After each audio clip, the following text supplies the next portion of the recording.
guys, hello everyone, and today is Saturday and now it's 6:30 a.m. in the morning. It's too early guys. I'm going to make a waffles. So now this is the flour, all-purpose flour. I also add baking powder and baking soda, and then mix it all together. Yan. Haluin natin mabuti yan. So, ngayon guys, kasi guys, Saturday, maaga pa rin ako nagising kasi may ano pala yung alaga ko. My music lessons. And then in the afternoon, he has also a Boy Scout. So, I add brown sugar guys. I just estimate all the ingredients guys. Wala nang sukat-sukat. Basta alam mo naman kung gaano kadami yung ano mo. So, wala na akong sukat-sukat guys. Konti lang naman kasi itong ginawa ko guys. Wala pa nga atang half cup yung flour ko guys. Kasi sa bata lang naman. So, konti lang. So, simpleng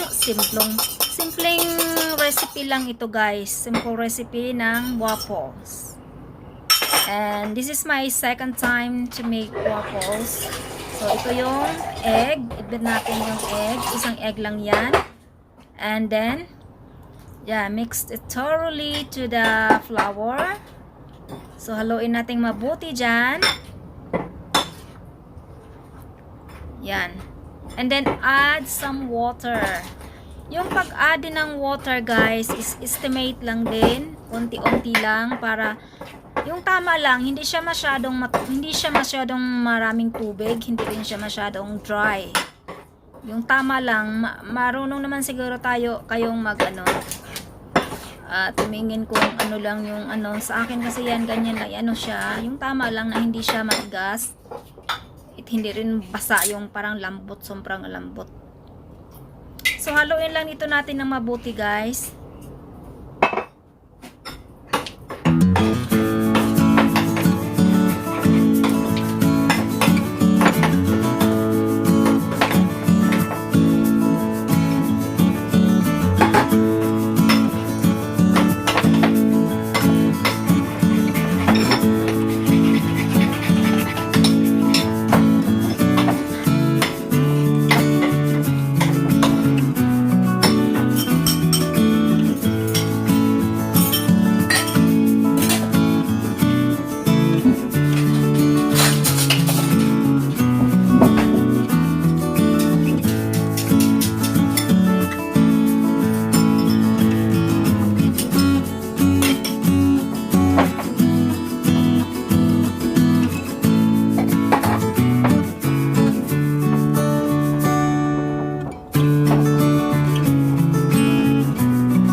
So, ito na guys, prepare na natin yung waffle maker.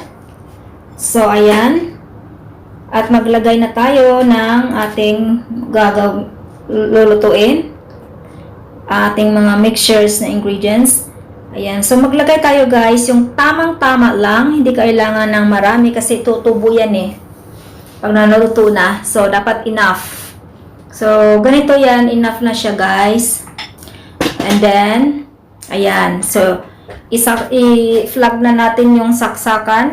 Pag ganitong may lights, gaya yan, ibig sabihin, mag-start na yan. Mag-start na yan ng cooking.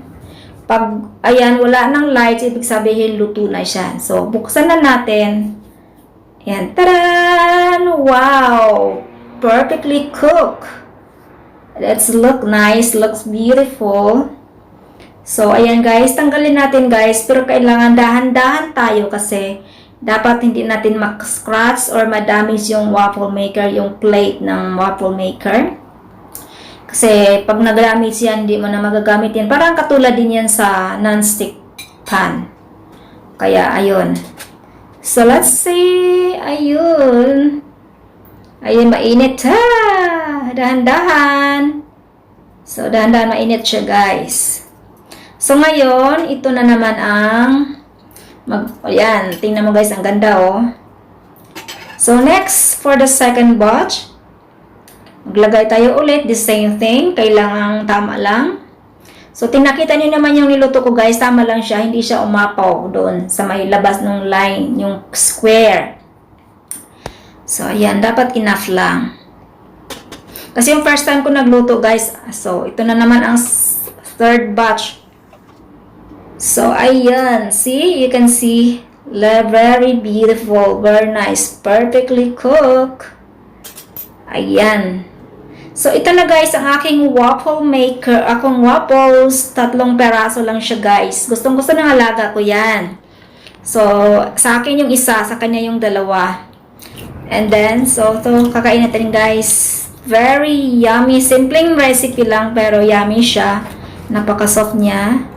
So, yung sa alaga ko, guys, naglalagay siya ng chocolate. So, thank you for watching. God bless us all. Bye-bye!